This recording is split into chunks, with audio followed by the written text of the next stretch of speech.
Welcome to the channel. Today we are going to be looking at proof of some basic theorems, and we are going to be discussing alternate angles, also corresponding angles. We are going to look at vertically opposite angles also, then sum of angles on a straight line, and also we are going to look at sum of angles in a triangle. So let's start. Alternate angles. Now, one thing you should understand is that alternate angles are equal, and the easiest way to identify them in a diagram is by looking for parallel lines and also Z shape with parallel lines. So Z shape with parallel lines are very important. No parallel lines, there is no alternate angles. So parallel lines are very important, also Z shape. That is parallel lines. Look at parallel lines. Line AB is parallel to line CD. Line CD is parallel to EF. AB is parallel to EF. Those are parallel lines. They can never meet. Okay, so when you see something like that in a diagram, alternate angles may be there. Yes, that is the meaning. Look at the arrows. They must also be there. Look at that angle. Yes. Firstly, look at the red lines. You will notice that it forms a Z shape. Look at those red lines. It forms a red shape. So the two angles that are in that Z shape are alternate to each other. The angles are alternate to each other. Those are alternate angles. Look at those angles. Look at those arrows. Look at the arrow. So those two angles are alternate to each other. Look at the second diagram. They are alternate to each other. Z shape. Let's look at an example. Angle A equals to 72 degrees. Alternate angles are equal. You will notice that Z shape. Look at the Z shape in the diagram and the arrows, which represent the parallel lines. This is another question. The first thing you should ask yourself here is that, does the diagram have parallel lines? Of course, it has parallel lines. Yes. And also, the second question is that you should ask yourself that, does it have Z shape? Yes, there is Z shape. In fact, we have two or more Z shapes in that diagram, which means alternate angles is present. So we have A equals to 68 and B equals to 42 degrees according to the diagram. Okay, so the alternate angles are equal. So let's look at corresponding angles. Corresponding angles are equal. Correspond when angles are in similar position. That's the meaning of corresponding angles.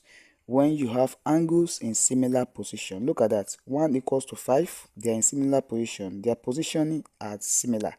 Look at the second one. 2 is equals to 6, they're in similar position. Look at the positioning, they are in similar position. Look at the third one. 3 is equals to 7, they are similar in position. 4 equals to 8, they are also similar in position. So when you have angles that are similar in position, call them corresponding angles. And parallel lines also must be there. Look at the arrows. The arrows represent parallel lines. Now look at this question. X and 112 are in similar position, so we can say that they are corresponding to each other. So x equals to 112 degrees. Okay, now let's look at this question. Angle 3x and angle 5x minus 30, they are in similar position. Look at the positioning. Look at that angle 3x and look at angle 5x minus 30. Look at angle 5x minus 30. You will notice that they are in a very similar position, which means that 3x and 5x minus 30 are in similar position. They are corresponding to each other. So 3x is equals to 5x minus 30. Collect the like terms. Okay, so when we collect the like terms, we have 3x minus 5x equals to minus 30. 3x minus 5x is minus 2x equals to minus 30. Divide both sides by minus 2. Then you have x to be 15 degrees. Okay, now let's look at vertically opposite angles. Vertically opposite angles are equal. They come in X shape. Whenever you see X shape in a diagram, it is possible for you to have vertically opposite angles in that shape. Look at A and B. A is equals to B. They are vertically opposite angles and they are equal. So A equals to B. They are vertically opposite to each other. Look at the second one. A equals to B and C is equals to D because they are vertically opposite angles. Okay. Now let's look at this example.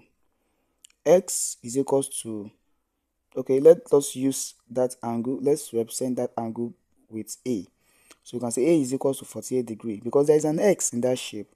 So that is vertically opposite angles. There's an X. Look at it very well. There's an X there. So we can say that X is equals to A. Corresponding angles are equal. Corresponding angles are equal. Which means since we have gotten our A to be 48, then X is equals to 48 degrees.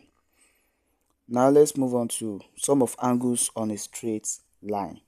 Sum of angles on a straight line. When you have two angles or more on a straight line, the sum will be equals to 180. X and 120, they are lying on a straight line at a point. So we can now say that X plus 120 is equals to 180 because sum of angles on a straight line is equals to 180.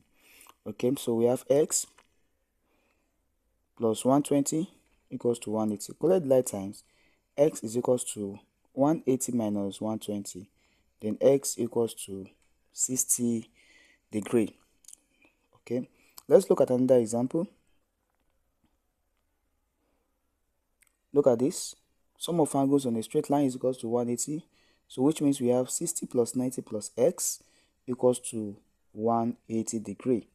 60 plus 90 plus X equals to 180 degrees. Add them together. 60 plus 90, that's 150 degrees. Plus X equals to 180. Collect like times. X is equals to 180 minus 150. And that will give us X equals to 30 degrees. So we have gotten our X to be 30 degrees. Let's look at another one. Lastly on that, let's look at another question. Look at this. You can see that X, 3X and 2X, they are lying on a straight line. So you can say X plus 3X plus 2X is equals to 180. Add them together. That's 6X equals to 180. Divide both sides by 6. So we have X to be 30 degrees. Okay. So let's go to sum of angles in a triangle. Sum of angles in a triangle is equals to 180. Look at those angles. Angle A, B, and C. A plus B plus C is equals to 180. Look at the second one. X, 70 and 60. We can say that X plus 70 plus 60 is equals to 180. Sum of angles in a triangle. So X plus 130 is equals to 180. Collect the like times. Then you are going to have X to be equals to 180 equals to 180 minus 130, sorry. So X is equals to 50 degrees. Okay. Let's consider another example. Look at those three questions. I will solve one. You solve number 2 and 3. Now the first one, X plus 45 plus 70 is equals to 180. That's sum of angles in a triangle. So X plus 115 equals to 180. Then X is equals to 180 minus 115. Then X is equals to